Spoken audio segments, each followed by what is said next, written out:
Welcome back. ಇನ್ನು ಗೃಹಲಕ್ಷ್ಮಿ ಯೋಜನೆಗೆ ಭರ್ಜರಿ ಸರ್ಜರಿ ಆಗುತ್ತೆ ಅನ್ನುವಂತ ಮಾಹಿತಿ ಸಿಗ್ತಾ ಇದೆ.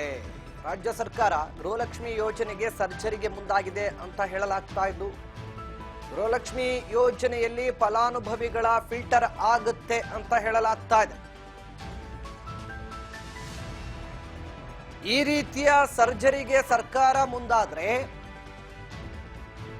ಸುಮಾರು 2 ಲಕ್ಷಕ್ಕೂ ಹೆಚ್ಚು ಮಹಿಳೆಯರಿಗೆ ಈ ಯೋಜನೆ ಕೈತಪ್ಪುವ ಭೀತಿ ಶುರುವಾಗಿದೆ.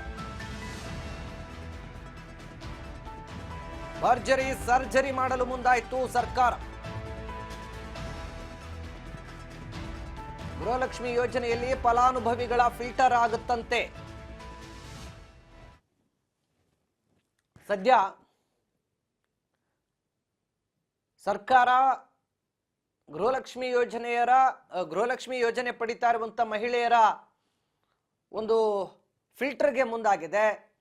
ಒಂದು ವೇಳೆ ಸರ್ಕಾರ ಏನಾದರೂ ಈ ರೀತಿಯ ಫಿಲ್ಟರ್ ಅನ್ನ ಮಾಡಿದರೆ ಸುಮಾರು 2 ಲಕ್ಷಕ್ಕೂ ಹೆಚ್ಚು ಮಹಿಳೆಯರಿಗೆ ಈ ಒಂದು 2,000 ರೂಪಾಯಿ ಪ್ರತಿ ತಿಂಗಳು ಮನೆ ಒಡೆತಿಗೆ ಸಿಗೋದು ಕೈ ತಪ್ಪಲಿದೆ. 2 ಲಕ್ಷ ಗೃಹಲಕ್ಷ್ಮಿ ಯೋಜನೆ ಫಲಾನುಭವಿಗಳಿಗೆ ಇದರ ಒಂದು ಆತಂಕ ಶುರುವಾಗಿದೆಯಂತೆ. ಆರ್ಥಿಕವಾಗಿ ಸಬಲವಾಗಿರುವವರನ್ನ ಯೋಜನೆಯಿಂದ ಕೈ ಬಿಡುವ ನಿರ್ಧಾರವನ್ನ ಸರ್ಕಾರ ತೆಗೆದುಕೊಳ್ತಾ ಇದೆ. ತೆರಿಗೆ ಮತ್ತೆ GST ಪಾವತಿ ಮಾಡುವ ಗೃಹಲಕ್ಷ್ಮಿಯವರನ್ನ ಈ ಯೋಜನೆಯಿಂದ ಹೊರಗಿಡಬೇಕು. ಈಗ ಆಲ್ರೆಡಿ ಗೃಹಲಕ್ಷ್ಮಿ ಯೋಜನೆಯನ್ನು ತಗೊಳ್ತಾ ಇದ್ದಾರೆ. ಅದರಲ್ಲಿ ತೆರಿಗೆ ಕಟ್ಟೋರು ಮತ್ತೆ GST ಕಟ್ಟೋರು ಇವರುಗಳನ್ನ ಹೊರಗಿಡಬೇಕು.